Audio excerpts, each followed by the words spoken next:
Hello, everyone. This is Lauren Steiner, and welcome to tonight's edition of The Robust Opposition.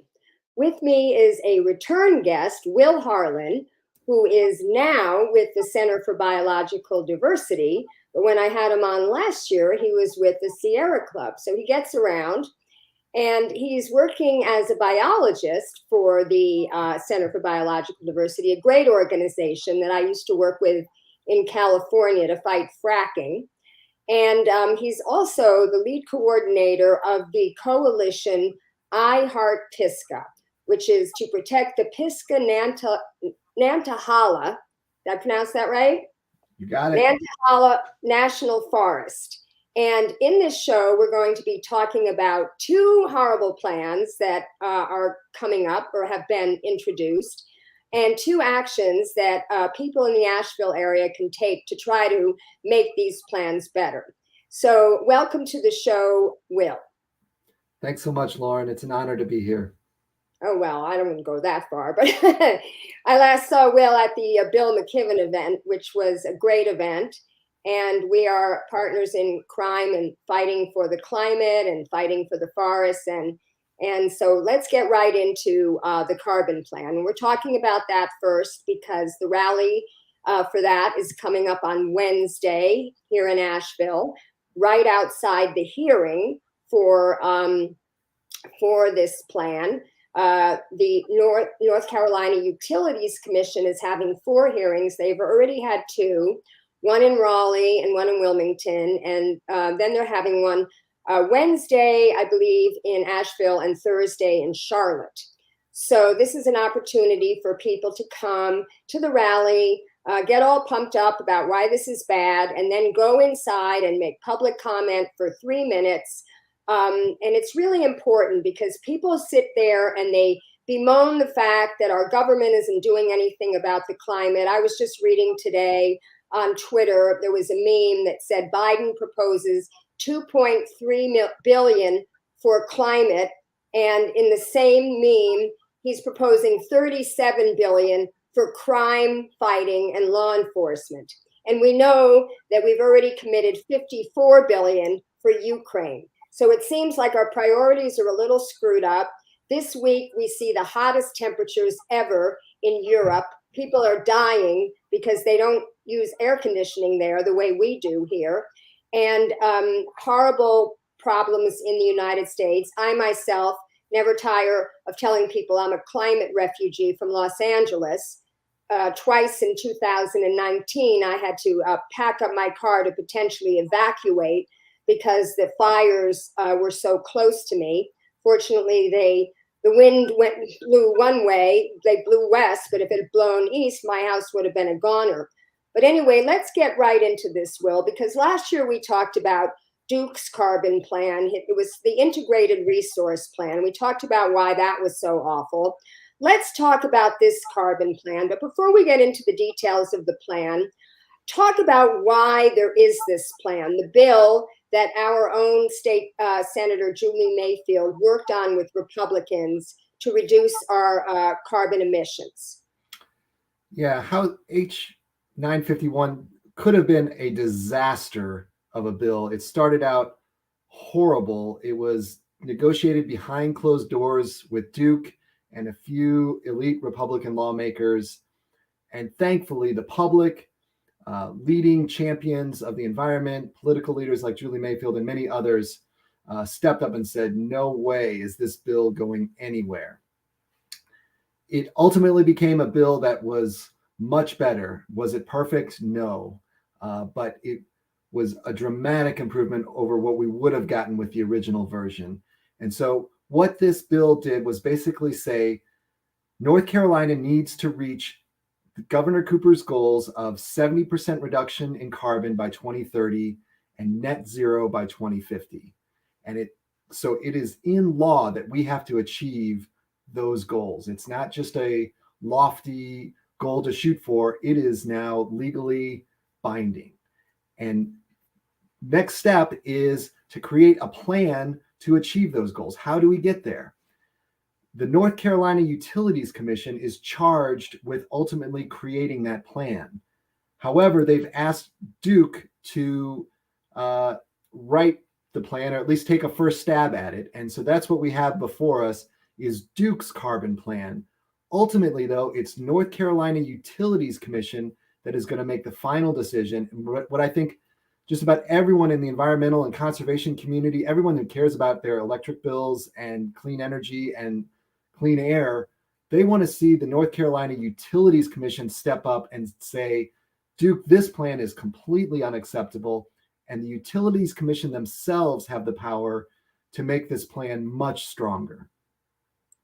So yes, I think it's very interesting that this commission, which is appointed by a Democratic governor with Democratic members, did farm this out to the utility. It's kind of like asking the fox to guard the hen house.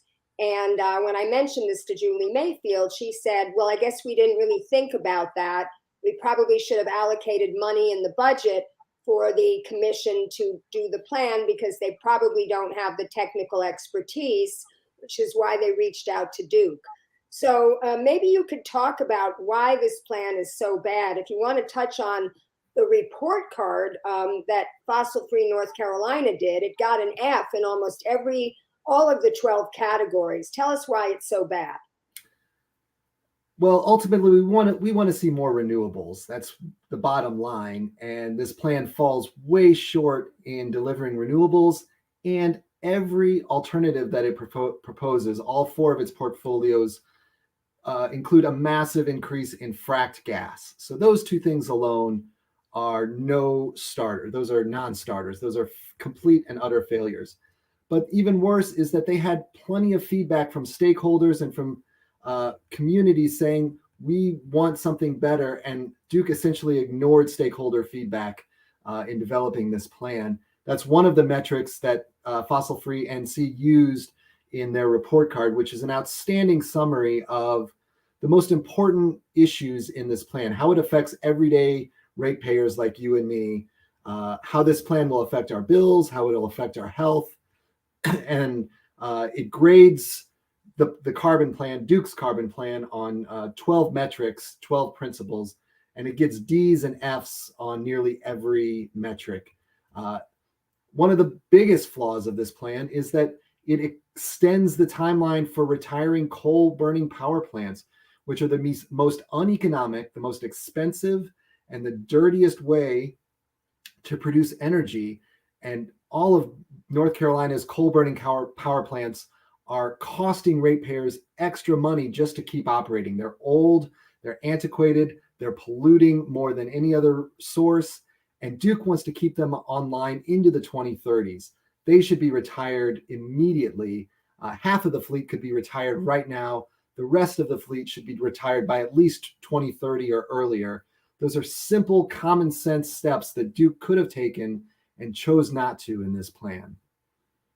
Yeah, and also it calls for even less wind than the integrated resources plan that we discussed last year. And it calls for small modular nuclear plants, which is absolutely the way we don't want to be going, and doesn't have enough distributed generation, which for people who don't know that term, it means solar on your roof or community solar arrays. It's all based on profits for them with some big, centralized transmission plan. So people can't get off the grid. They don't want you to get off the grid. They want you to be dependent on the grid. Similarly, they're trying to get rid of net metering, which would be a disaster. All right, so they're having these hearings, and my understanding from Julie is that they have until December to actually write the plan. I also hear from her that some environmental organizations, some of the big ones, NRDC, EDF, she thinks, are going to be writing an alternative plan that is going to challenge the economics. Because one of the things they're saying is renewables is too expensive, but they're basing it on metrics that maybe environmental groups are not going to agree with. Do you know anything about that? Yes, don't believe Duke's claims that renewables are more expensive.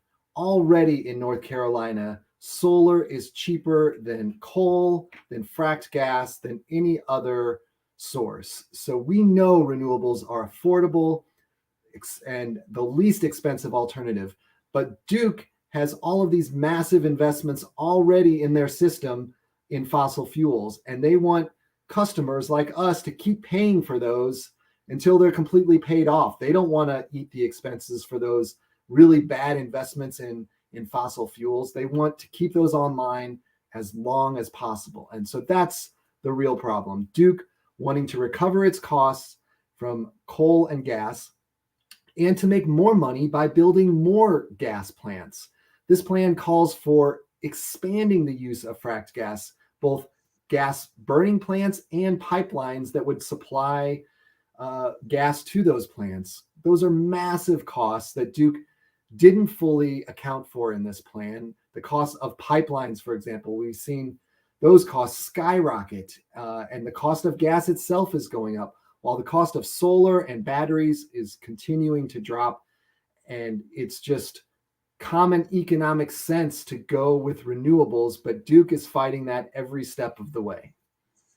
Okay, so we're asking people to come out Wednesday, and I've put the Facebook event page for this. It's going to be outside of the hearing. At 5:30, we're going to open with a ceremony by some Indigenous leaders, and then we're going to have some speakers who are supposedly going to rev you all up to go in and speak from the heart. When you speak at a public hearing, you always should talk about how it affects you. And I always say, don't lambaste the commissioners, because really they are trying to do a good job for you. They are not. I even said to Julie, I said, do you think this is a situation of regulatory capture where they want to do this little public service job and then get real high paying jobs with the utility afterwards? And she said she didn't think that was the case. I think she told me they already make $132,000 as commissioners, and their dream job is not to go work for Duke. So we have to assume they're on our side. We have to appeal to their better nature, not call them criminals. When people are attacked, they stop listening, and just speak to how it affects you. I'm going to tell the story about how I'm a climate refugee, and even talk about something that I told my kids, I don't know, maybe 10 years ago, which is not to have children. And it's sad because I always wanted to be a grandmother. But quite frankly, I don't have a lot of hope that we're going to do, not just individuals, we are doing our part, but entire governments to turn this ship around. We see what's happening now with the war in Ukraine. We're going the opposite direction. You know, we want to sell more liquefied natural gas to Russia, to Europe, which is going to put fracking on steroids. This is what we thought 10 years ago when we started fighting the TPP, because Obama wanted to, expedite LNG export terminals to sell. We used to have a ban on exporting our oil. Now we're just trying to make as much money as we can. And we did it under the guise of energy independence, but it really wasn't about that at all. Was it, Will? No, you make some really great points, especially about the Utilities Commission. They are not the enemies. You can point your critiques at Duke Energy for this awful carbon plan, but the Utilities Commission wants to do the right thing, and they are ultimately good folks, very knowledgeable folks too. They know the technical details. They see the flaws, but they need the public support, frankly, to make bold, courageous decisions. Duke is one of the largest utilities in the country, has the most coal-burning power plants in the country. They are a formidable foe that they have a lot of political allies, and this 7-member commission needs all the public support it can get to make bold decisions to force Duke to change course. So yes, we can play a really important role on Wednesday by giving them the political cover to make some hard decisions, to push Duke to fix this plan, and for the Utilities Commission themselves to step in and write parts of the plan to make sure that environmental justice is addressed. Duke completely dropped the ball on environmental justice. They held one 1-hour meeting with one community and called that their EJ, that was like their EJ checkbox. But this plan falls way short on affordability and ensuring that there's no more utility shutoffs and that the most vulnerable populations have some kind of energy security. So there's some gaping holes when it comes to environmental justice. And that's a really important place where the community and the public can step up and be an important voice. Okay, great. So I put the Facebook event page into the comments. People should check that out, sign up, invite your friends. This is really important. It's existentially important. Now let's switch over to the forest. So now you've been working on this. You're the lead coordinator of this coalition, I Heart Pisgah. Tell everybody about this logging plan, this plan for the forest that you told me was supposed to be done every 15 years, but there hasn't been a new one for 30 years. So how long have they been working on this? Who have they been consulting? And how has it turned out? The Forest Service is required to develop forest plans for every national forest every 15 years. This one has taken 30 years. It's taken 10 years just to get to this point. So the Pisgah-Nantahala National Forest is 1.1 million acres across Western North Carolina that all of us are co-owners and managers of. This is our forest. These are our lands. And every 15 years, we ask the Forest Service to write a plan about how those lands are going to be managed. And this forest plan essentially lays out how much of the forest will be cut, how much will be logged, and how much will be protected. That's ultimately what this 2,000-page document boils down to, is a giant zoning map saying how much is going to be logged and how much is protected. The Forest Service is proposing to quadruple logging in the Pisgah-Nantahala National Forest, to open 63% of the forest to timber harvest, and to weaken protections for the trails, the streams, the waterfalls, the places that we love and go to visit. Now, talk about why they're doing this and the role of the Forest Service. You mentioned to me earlier that people often confuse it with the national parks. Tell us why it's different and why they're proposing this kind of plan. Yeah, and this was something that I learned along the way. When I first looked at a map of the United States or even Western North Carolina, I saw all the green spaces on the map and thought, oh, those are all the protected areas. They're safe. And nothing could be further from the truth, unfortunately. National parks like Great Smoky Mountains National Park are managed completely differently than our national forest system. National parks, national wildlife refuges, those are under the Department of the Interior. Commercial logging is generally prohibited in national parks. They have a much different focus, where they're focused on conservation, on recreation, and balancing those two. National forests, on the other hand, are under the Department of Agriculture. And as a result, the Forest Service often sees forests as or trees as just as crops to be harvested. And they have a much bigger focus on commercial logging, even though their mandate is to also protect water and wildlife and recreation.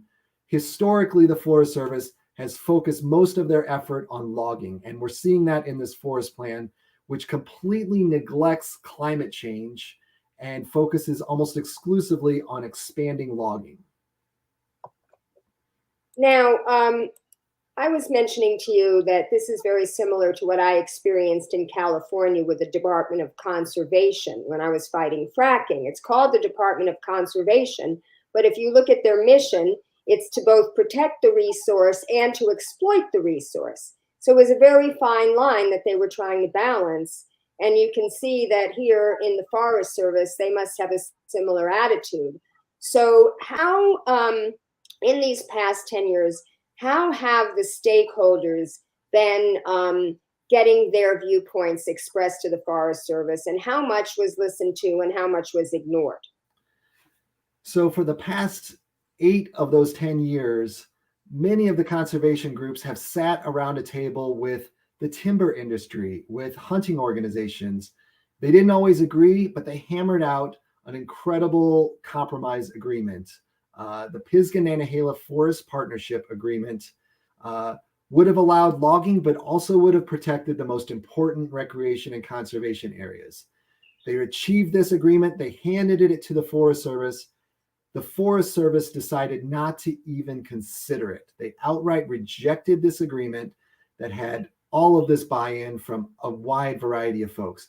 They've also, the Forest Service has also completely rejected a unanimous bipartisan proposal to protect the Craggy National Scenic Area, which everyone unanimously wants to protect, a 16,000 acre part of the National Forest just outside of Asheville that includes Craggy Gardens, the most popular vista along the Blue Ridge Parkway. Even the timber industry wants to protect this area. They're not interested in logging this fantastic old growth forest with waterfalls, with amazing iconic trails, with trout streams. So there's these two things that were handed to the Forest Service, the Craggy National Scenic Area and the Pisgah-Nantahala Forest Partnership Agreement. The Forest Service outright rejected those, didn't even seriously consider them. And that kind of shows their attitude so far to public and community input is, we'll go through the motions, but we won't actually take you seriously. And we will write our own plan that gives us the flexibility to log whenever we want, wherever we want. Well, this is interesting because, this doesn't sound like an example of regulatory capture either. Usually you hear about these agencies that get captured by the industry. Sometimes, in the banking industry, in Wall Street, for instance, they would give you a huge exit bonus to go work for the government and, impact banking policy from within the Treasury Department, for example, and then go back out into, the revolving door. This sounds like the timber industry itself was involved in the plan. So can you explain why? Do the forests, are they just a bunch of civil service professionals that think they know better than everybody else? Yeah, I think the Forest Service is becoming a rogue agency. They had so much community input on this plan. Over 36,000 comments flooded the Forest Service. 95% of those comments said, we want to see more of Pisgah protected. So they had plenty of public input. They had plenty of stakeholder involvement. The Forest Service just chose to ignore all of that and do what they wanted. Their rationale is they want to keep all the tools in the toolbox, is how they put it. They feel like protecting an area takes tools out of their toolbox. In fact, it's just the opposite. Protecting areas, national scenic areas, national recreation areas, are important tools for them to use. Those are tools in their toolbox that they're not choosing to use. That's what the public wants them to use. Here in Western North Carolina, protecting our recreation economy, our scenic vistas, that helps property owners, that helps small towns all across the region. Our economy depends on protecting these forests. We don't need them logged. Our forests are far more valuable standing than cut down. But the Forest Service has put forth a plan that increases logging rather than increasing the protected areas. Now, it's interesting because there are some articles in the Mountain Express, including by this one woman, and I don't remember if she was a biologist or what her professional affiliation was, but I remember she made this big case for why this plan was good. And I don't know if it had to do with tree management. I know sometimes they say, controlled burns are very important to preserve a forest and stuff like that. And then, of course, the following week, you read in Mountain Express that she's married to somebody who works in logging. What can you say about that argument that she was trying to make? Yeah, so I'll be clear. Like, the Forest Service, part of their mission is timber harvest. And so there might be some places in the Pisgah-Nantahala where a small sustainable timber harvest might be appropriate. But for most of the Pisgah-Nantahala, we don't need logging in most of our national forests. Most of Western North Carolina, including what this Mountain Express writer was talking about, they own private lands, and we have 70% of our land in Western North Carolina that is privately owned forest land. That might be the better place for sustainable logging to occur. That benefits the landowners more, and we don't, as the public, we don't have a voice in how private lands are managed, but we do have a say in how our public lands are managed. And our national forests, those are the largest publicly owned lands in North Carolina. That's the only place where we are going to protect rare species, where we are going to protect old growth forests. We won't find old growth forests on private lands, but we will find them in our national forests. And this plan proposes to log over 44,000 acres of old growth forests in our public lands. We need to make sure that our public lands, our national forests, are protected as much as possible. And timbering, where appropriate, occurs on private lands or on parcels of the national forest land where it's appropriate. Well, I want to go into now what we can do about this, because it seems like if they're a rogue agency, they're not really interested in public input. And even though you've put together this great coalition of 150 organizations, including many businesses, I'm wondering if since it's a federal agency, if the pressure point might be on the two senators and on the, I was going to say our representative, but that's Cawthorn. We can't count on him to do anything. But I remember when we were shutting down San Onofre nuclear plant in California, Barbara Boxer was extremely helpful to us. And I know that, Republicans like their recreation as much as Democrats. It's not really a partisan issue.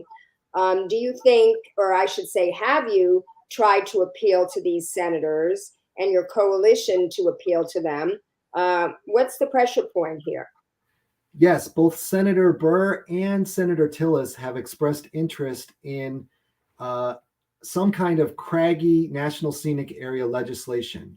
Both see the widespread public, political, local community support for it. They see it as an easy win, and they're hoping that the Forest Service final plan reflects that. That'll make it even easier for them to propose the bill if what the Forest Service proposes for craggy is also aligned with what their bill proposes. So definitely your point is a good one. Even Republican senators see the value of protecting scenic areas, protecting recreation and tourism areas. They see the economic benefits that these forests provide for local communities by keeping their forests intact. So we have some support already from the Senate leadership in North Carolina. What's also exciting is that the Forest Service ultimately does care what the public thinks. And we've seen that throughout this 10-year process. When the public has stepped up and spoken loudly, the Forest Service has recognized that, and to their credit, has at least paused their plans and adjusted them slightly to accommodate that public input.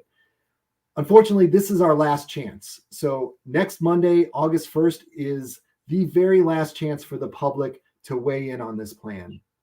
The very next day, the Forest Service begins negotiations on this forest plan. The final negotiations will occur that week. So this is our last chance. And it's a really important moment because those negotiations will be influenced by how this rally goes on Monday. That the rally can really set the tone and remind the Forest Service how many people love this forest and want to see more of it protected. Now, this rally is outside of the Forest Service headquarters. Are you anticipating that employees there are going to come out and listen to the speeches, or you expecting that the media coverage is going to influence them? What's the plan? Yes. So the Forest Service leadership will be there, including the Forest Supervisor, James Malonis. He will be at the event. He's the one that will ultimately make the decisions on the forest plan. He will sign the final forest plan. So if you, as a member of the public, want to ask him a question, if you want to share your opinion, this is your chance to be heard by the decision maker. Other Forest Service employees will also be there. Some of the people who helped draft this plan. Also attending this rally, speaking at the rally, will be Buncombe County Chair Brownie Newman and Buncombe County Vice Chair Amanda Edwards, Mayor Esther Mannheimer. Both the city of Asheville and Buncombe County have passed unanimous bipartisan resolutions supporting protecting more of Pisgah. And then Buncombe County and Asheville just took another bold step in the past few months and formally objected to this plan. So they are legally on record as saying, this plan does not work for the city of Asheville and Buncombe County. We want you to fix it, and here's how we want you to fix it. So they will be speaking at this rally also. We'll have some youth from UNCA and from Asheville High also speaking, because they are the ones inheriting this plan. This plan will last 30 years. And so the young folks have not had a voice at the table. They have not been consulted, and they're the ones that are going to be affected most by this. So a lot of important speakers and a really important political moment. Great. And it's going to be Monday from 4 to 6, right? That's right. Just outside the Forest Service headquarters in Asheville, 160 Zillicoa Road. You can find out more at iheartpisgah.org. Yes, I put in the link to that, and right there on your homepage is information about the rally. So I expect to see all you viewers out there. If you really care about the climate, if you really care about the forest, you need to make your voices heard, right, Will? That's right. And just to tie this all together, Duke's carbon plan and protecting Pisgah National Forest are two of the biggest things you can do to protect your health, to fight climate, to save the planet. These are two of the biggest actions you can take, and they're happening within a week of each other. So it's a really exciting moment for the public to get involved. You know, protecting our national forest is the cheapest, easiest climate solution.